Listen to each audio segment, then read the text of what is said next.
اس کے ساتھ next chapter میں وہ امیگریشن کے حوالے سے بہت اچھی ڈیبیٹ کرتا ہے کہ اب یہاں پر بھی بہت سارے ممالک ہیں جو کہ خود کو دو حصوں میں ڈیوائیڈ کرتے ہیں۔ ہراری بھی یہی کہتا ہے کہ دنیا کے زیادہ تر جو کنٹریز ہے، جو ریجیمز ہے، جو اسٹیٹس ہے، وہ یا تو پرو امیگریشنسٹ ہے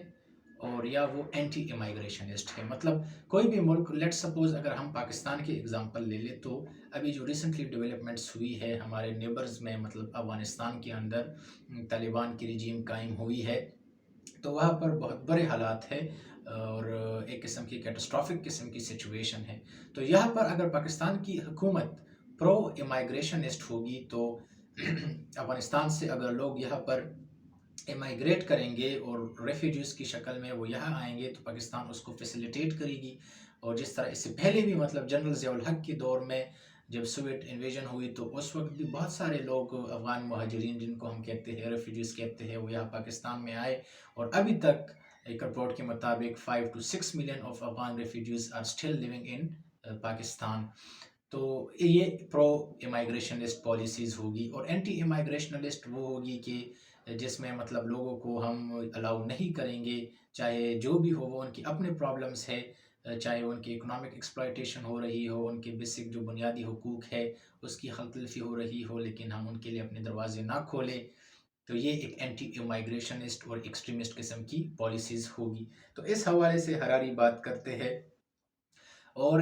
اس پر بھی وہ لمبی چوڑی ڈسکشن کرتے ہیں کہ اس میں بھی بہت سارے کویسچنز اور چیزیں ہیں جس کے اوپر بات ہو سکتی ہے کہ جو لوگ یہاں آئیں گے ایز اے ریفیوجی کی فارم میں کسی بھی کنٹری، مطلب یورپین کی وہ زیادہ تر اگزامپل دیتا ہے کہ اگر سیریا میں مطلب سول وار ہو رہی ہے تو وہ اگر ٹرکی جاتے ہیں یا کسی دوسرے ممالک جاتے ہیں، ٹھیک ہے، ابھی یوکرین اور رشیا کے مابین کچھ کانفلکٹ ارائز ہو رہی ہے، اس طرح تائیوان چائنا کے مابین کانفلکٹ ارائز ہو رہی ہے۔ تو ایسے کانفلکٹس کے سچویشن میں جب لوگ ریفیوجیز بنیں گے اور مائگریشن کریں گے تو جو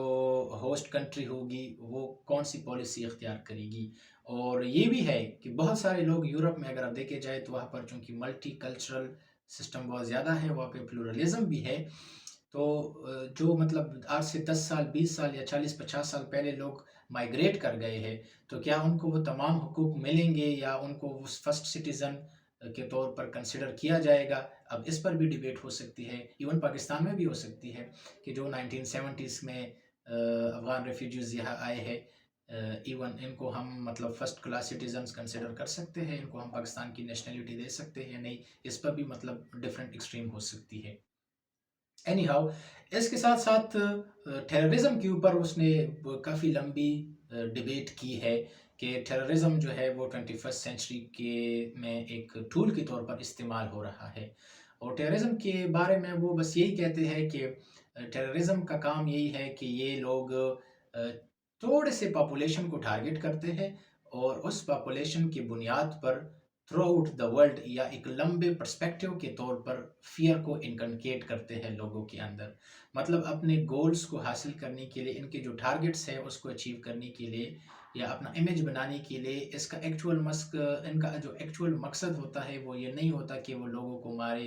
اور وہ جینوسائڈ کرے، بلکہ ان کا ایکچول مقصد جو ہے وہ فیئر ہے، کہ لوگوں کے اندر فیئر کو انکلکیٹ کیا جائے، یا اسٹیٹ کے جو اتھارٹیز ہے، جو رولرز ہے، ان کو مجبور کیا جائے کہ وہ ان کے ساتھ فیسیلیٹیٹ کرے وغیرہ وغیرہ۔ تو انہوں نے یہی کہا ہے کہ بس ٹیررزم سے ہمیں پینک نہیں کر جانا چاہیے،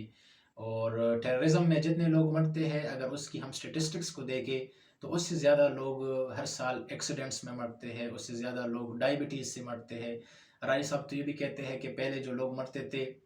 بھوک کی وجہ سے، کھانا نہ ملنے کی وجہ سے، وہ کم ہوتے تھے۔ آج کل بہت ہی کم لوگ آپ کو ایسے ملیں گے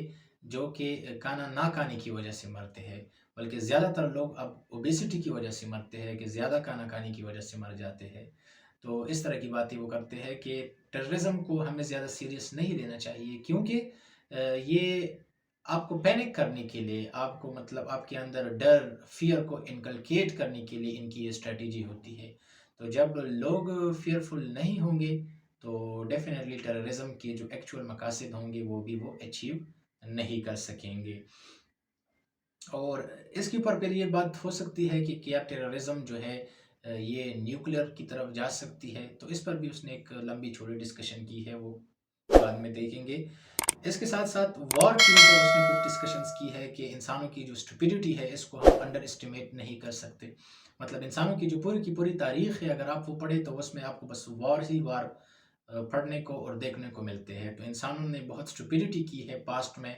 تو اب چونکہ وارز کی جو نیچر ہے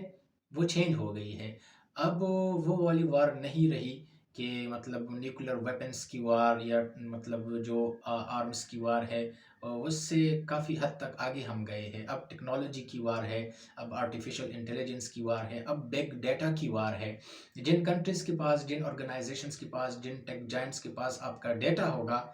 وہی پاورفل ہوں گے، وہی اتھارٹیٹیو ہوں گے، وہی فیشسٹ ہوں گے، وہی ڈکٹیٹر ہوں گے۔ تو اس وجہ سے ہراری صاحب ایک ورڈ یوز کرتے ہیں ڈیجیٹل ڈکٹیٹرشپ، کہ جن کنٹریز کے پاس آپ کا ڈیٹا ہوگا، جو کنٹریز یا جو ٹیک جوائنٹ یا کارپوریشن آرگنائزیشنز یا ایون انڈیویجولز جن کے پاس آپ کا ڈیٹا ہوگا، جن کو یہ پتا ہے کہ میرے لائکس کیا ہے، میرے ڈس لائکس کیا ہے، میرے ایٹریبیوٹس کیا ہے، میرے پرسنالٹی ٹریٹس کیا ہے، تو وہی ایکچولی میں مجھے کنٹرول کر رہے ہیں۔ تو اس وجہ سے جو فیوچر وارز ہوں گی وہ بھی ٹیکنالوجی بیسڈ ہوگی، وہ بھی آرٹیفیشل انٹیلیجنس کی بنیاد پر ہوگی۔ یہ نیوکلیئر ویپنز اور اس طرح کے جو میس ڈسٹرکشن والے ویپنز کی وار ہے، اس سے اب ہم بہت ہی آگے پہنچ چکے ہیں۔ اچھا، اس کے ساتھ ساتھ وہ آئیڈینٹی کے بارے میں بات کرتے ہیں کہ انسان کی کیا شناخت ہونی چاہیے۔ اس میں پھر وہ ایتھکس کو بھی ڈسکس کرتے ہیں، موریلٹی کو بھی ڈسکس کرتے ہیں، یہ بھی دیکھتے ہیں کہ اس میں ریلیجن کا جو کردار ہے اس کو ہمیں تھوڑا سا انڈر اسٹیمیٹ کرنا چاہیے، اور یہ جو پیٹریاٹزم ہے، مطلب ایکسٹرا پیٹریاٹزم، یہ بھی نہیں ہونی چاہیے، نیشنلزم بھی نہیں ہونا چاہیے۔ وہ یہی کہتا ہے کہ مطلب نہ کوئی کرسچن فزکس ہے اور نہ کوئی جوز فلاسفی ہے۔ مطلب سائنس جو ہے یا جو جتنی بھی ٹیکنالوجیکل ڈیولپمنٹس ہو رہی ہے، اس کو ہم ایٹریبیوٹ نہیں کر سکتے کسی خاص ریس کے ساتھ، کسی خاص ریلیجن کے ساتھ یا کسی خاص نیشن کے ساتھ۔ اس میں وہ بڑے اچھے اچھے ایگزامپلس دیتا ہے کہ مطلب اگر ہم سائیکالوجی کو دیکھ لیں تو اس میں مطلب میجر کنٹریبیوشنس سیگمنڈ فرائڈ کی ہے۔ تو اب جیوس تو یہ نہیں کہہ سکتے کہ پوری کی پوری سائیکالوجی جو ہے یہ ہماری ہے۔ اس طرح اگر فزکس میں دیکھیں تو البرٹ آئنسٹائن بھی جو تھے، اس کی بڑے اچھے کنٹریبیوشنس ہے۔ تو فزکس کے اوپر اب اس کا تو مطلب یہ نہیں ہے کہ وہ کہے کہ فزکس ہماری ہے یا فزکس کے اندر جو میجر ڈیولپمنٹس ہوئی ہے وہ ہماری وجہ سے ہوئی ہے۔ تو یہ جو علوم ہوتے ہیں، یہ جو سائنس ہے، ٹیکنالوجی ہے، اس پر سب کا حق ہوتا ہے، اور اس کو ہم کسی ایک فرد کے ساتھ، کسی ایک ریس کے ساتھ یا مذہب کے ساتھ ایسوسیٹ نہیں کر سکتے۔ اس کے بعد وہ گاڈ کے حوالے سے بات کرتے ہیں کہ 21 سینچری میں گاڈ کتنا زیادہ ریلیونٹ ہو چکا ہے۔ کیا ہمیں گاڈ کی ضرورت ہے، یا جو موریلٹیز ہے، جو ایتھکس ہے جو کہ ہم ریلیجن یا گاڈ سے حاصل کرتے ہیں، وہ ہم ہیومنزم سے بھی حاصل کر سکتے ہیں۔ تو اس حوالے سے وہ ڈیبیٹ کرتے ہیں۔ جیسے کہ میں نے آپ کو پہلے کہا، خود تو وہ ایک ایتھیسٹ ہے، تو اس وجہ سے خود تو وہ کوئی بلیور نہیں ہے، تو اس وجہ سے وہ گاڈ کے اوپر بھی کافی کرٹیسزم کرتے ہیں، اور وہ یہی کہتے ہیں کہ ریلیجن 21 سینچری میں ارریلیونٹ ہو گئی ہے، اور ایز سچ ہمیں گاڈ کی جو فینٹیسی ہے یا جو سٹوریز ہے اس کی ضرورت نہیں ہے۔ اس کے ساتھ وہ سیکولرزم کے حوالے سے بہت لمبی چھوٹی ڈسکشن کرتے ہیں، اور یہ والا پارٹ مجھے بھی کافی پسند آیا ہے اس کتاب کے اندر۔ سیکولرزم، چونکہ ہم پاکستان میں بھی اس کے حوالے سے بہت زیادہ ورثم ہوتے ہیں۔ جب بھی کوئی یہ کہتا ہے کہ آئی ایم سیکولر یا میں پاکستان میں سیکولرزم کو پروموٹ کرتا ہوں، تو جو سامنے والا ہوتا ہے اس کے ذہن میں شاید یہی بات آتی ہے کہ شاید اس کا مطلب یہ ہے کہ میں مذہب کو نہیں مانتا، یا پاکستان کو ایک غیر مذہبی ریاست ہونا چاہیے اینڈ آل دیٹ۔ حراری صاحب کہتے ہیں کہ ایسا نہیں ہے۔ سیکولرزم ایک ایسا کنسیپٹ ہے جس کو تاریخ میں بہت زیادہ مس انٹرپریٹ کیا گیا ہے، اس کی بہت زیادہ مس انٹرپریٹیشن اینڈ مس کنسیپشن کی گئی ہے۔ حراری کے مطابق سیکولرزم کا مطلب یہ ہے کہ ایک سٹیٹ کو مذہب کے حوالے سے کوئی پالیسیز اختیار نہیں کرنی چاہیے، کیونکہ ایک سٹیٹ یا ایک ریاست کا اپنا کوئی مذہب نہیں ہونا چاہیے۔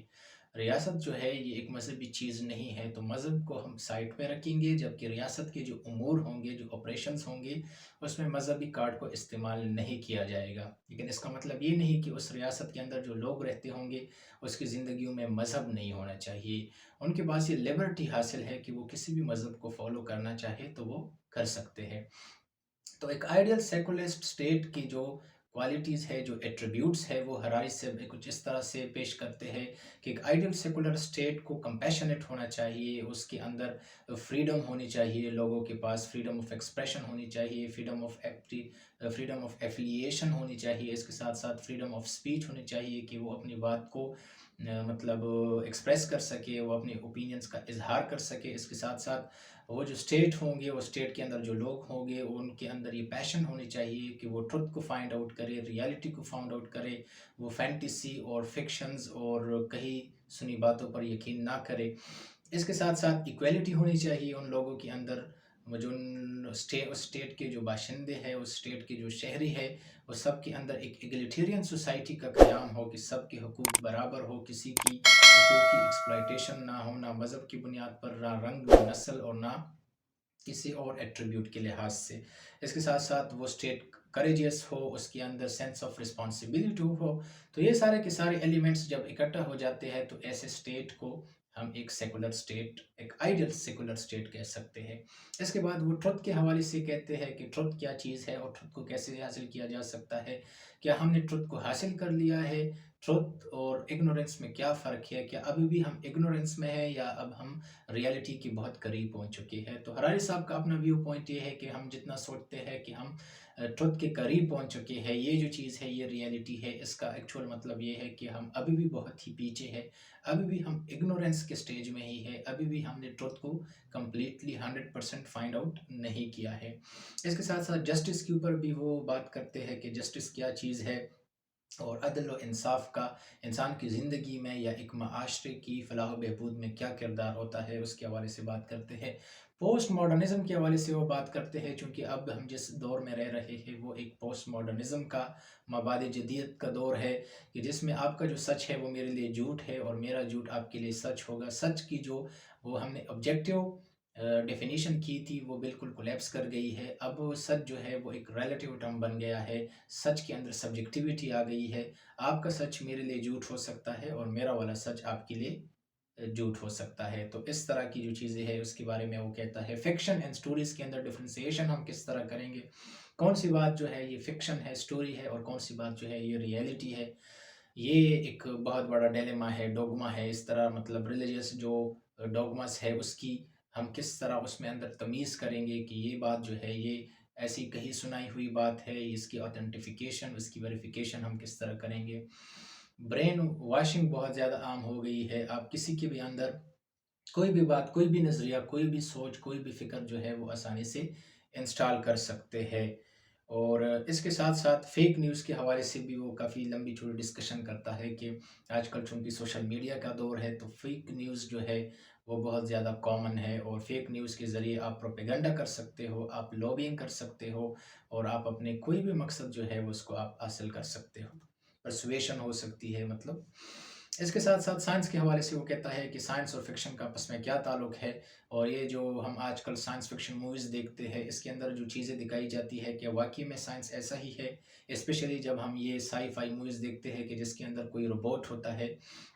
ایک انسان، ایک سائنٹسٹ ایک روبوٹ بناتا ہے، اور پر وہ روبوٹ جو ہے وہ اس انسان کی یا پوری ہیومینٹی کی اگینسٹ ہو جاتا ہے، اور اس کا ایکچولی گول بن جاتا ہے کہ میں نے پیوری کی پیوری انسانیت کی ڈسٹرکشن کرنی ہے۔ تو ہراری صاحب کہتے ہیں کہ ایسا نہیں ہے، یہ ایک مس ریپرزنٹیشن ہے، یہ ڈپکشن ٹھیک نہیں ہے، کیونکہ انسانوں اور روبوٹس کے اندر بنیادی فرق کانشیسنس کا ہے۔ انسانوں کے اندر اللہ تعالیٰ نے دو چیزیں پیدا کی ہے، ایک تو کانشیسنس ہے کہ ہم اپنے ارد گرد جو چیزیں ہیں اس کو فیل کرتے ہیں، اور ان فیلنگس کے نتیجے میں ہمارے اندر ایموشنز ڈیولپڈ ہوتے ہیں، اور ایک انٹیلیجنس ہے۔ انٹیلیجنس کا تعلق ہماری جو وربل یا نان وربل ریزننگ ایبیلٹیز ہے، پرابلم سالونگ ایبیلٹیز ہے، اس کے ساتھ ہے۔ مشین کے اندر یا ایک روبوٹ کے اندر آرٹیفیشل انٹیلیجنس تو ہو سکتی ہے لیکن کانشیسنس نہیں ہو سکتی، اس وجہ سے یہ جو نوشن ہے یہ غلط ہے۔ ساتھ میں وہ پھر ایجوکیشن کے حوالے سے بھی کافی لمبی چوڑی بحث کرتے ہیں کہ آج کل کی جو ایجوکیشن ہے یہ بالکل کولیپسڈ کر گئی ہے، یہ ویسٹرن ایجوکیشن کی بات کر رہا ہے۔ اب آپ خود سوچ لیں کہ جب ہم اس کو کمپیئر کرتے ہیں اپنے یہاں پاکستان کی ایجوکیشن کے حوالے سے تو بڑی ہی مطلب الارمنگ قسم کی سچویشن ہے۔ وہ کہتے ہیں کہ ویسٹ کی ایجوکیشن، امریکہ کی جو ایجوکیشن ہے وہ آؤٹ ڈیٹڈ ہو گئی ہے، وہ ان کا جو کریکولم ہے، ان کے جو ٹیکسٹ بکس ہے وہ کافی پرانے ہو گئے ہیں، آؤٹ ڈیٹڈ ہو گئے ہیں، انسانوں کو ایک نیا اپڈیٹڈ ورژن بنانا چاہیے، کیونکہ فیوچر جو ہوگا وہ ٹیکنالوجی کا ہوگا، تو ٹیکنالوجی اگر ہمیں کنٹرول نہ کرے تو اس کے لیے ضروری ہے کہ ہمیں وہ سکلز آتے ہو، ہمارے اندر وہ اڈیپٹیبلٹی ہو، ہمارے اندر کولیبریشن ہو، وہ تمام سکلز ہو جس سے ہم اس ٹیکنالوجی کو کوپ اپ کر سکیں۔ تو اس حوالے سے وہ کہتے ہیں کہ ایک ایجوکیشن کا ایک آئیڈل ایجوکیشن یہ ہونی چاہیے کہ اس میں بچوں کو کریٹیوٹی سکھائی جا سکے، کریٹیکل تھنکنگ، انالیٹیکل سکلز اس کے اندر پیدا کی جا سکے، کولیبریشن کی، ایڈجسٹمنٹ کی، سیلف اویئرنیس کی چیزیں جو ہے وہ اس کے اندر انکلکیٹ کی جائے، سو دیٹ کہ اس کے لیے پھر فیوچر میں ٹیکنالوجی کے ساتھ سروائیور کرنا آسان ہو۔ اس کے بعد وہ پھر میننگ کے حوالے سے فلسافیکل ڈسکشن کرتے ہیں کہ زندگی میں میننگ ہونی چاہیے یا نہیں ہونی چاہیے، ایک بامقصد زندگی کا مقصد کیا ہے اور زندگی کا ایکچول کنسرن کیا ہے، ہم زندگی کیوں گزارتے ہیں، زندگی کا ایکچول مقصد اور زندگی کے اندر ہم کیا حاصل کرنا چاہتے ہیں، اس کے بارے میں اس کی اپنے ویو پوائنٹ ہے کہ اس کو ہم مطلب آبجیکٹیفائی نہیں کر سکتے کہ تمام انسانوں کی زندگی کا ایک ہی مقصد ہوگا، مطلب ریلیجن یہی کرتا ہے نا، ریلیجن آپ کو ایک میننگ دیتا ہے،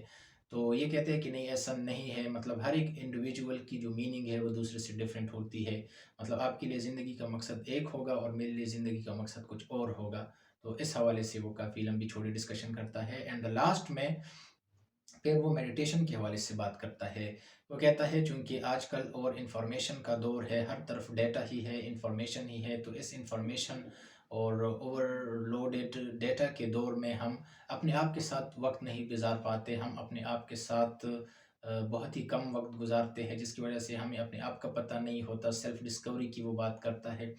تو اس کے لیے وہ سب سے بیسٹ ٹیکنیک پرووائڈ کرتا ہے کہ ہم میڈیٹیشن کرنی چاہیے، ہم 24 گھنٹوں میں 1-2 گھنٹہ خود کے لیے وقف کریں، جس میں ہم مراقبہ کریں، جس کے اندر ہم اپنی انٹروسپیکشن کریں، ہم اپنے آپ کو سمجھنے کی کوشش کریں، ہم اپنے تھاٹس کو، اپنے مائنڈ کے، اپنے کانشیسنیس کے اوپر تھوڑی سی گرفت حاصل کرے، ورنہ پھر ایسا وقت آئے گا کہ ٹیکنالوجی جو ہوگی وہ ہم سے زیادہ جانتی ہوگی، تو وہ ہمیں کنٹرول کرے گی، تو اگر ہم چاہتے ہیں کہ ایسا نہ ہو تو ہمیں میڈیٹیشن کرنی چاہیے، سو دیٹ کہ ہم اپنے آپ کو جان سکے، ہمارے اندر سیلف اویئرنیس پیدا ہو، اور اس کے ساتھ ساتھ چونکہ میڈیٹیشن آپ کی فوکس، آپ کی اٹینشن سپین، آپ کی کنسنٹریشن اور دیگر جو کوگنیٹیو ایبیلٹیز ہے اس کو انہینس کرتی ہے، اس لیے یہ ایک بیسٹ ٹول کے طور پر آپ کے لیے ثابت ہو سکتی ہے۔ سو دس از دی ہول بک، یہ ایک ضخیم کتاب ہے، اس میں بہت سے ایسے ٹرمینالوجیز، ایسے پولیٹیکل جارگنز وغیرہ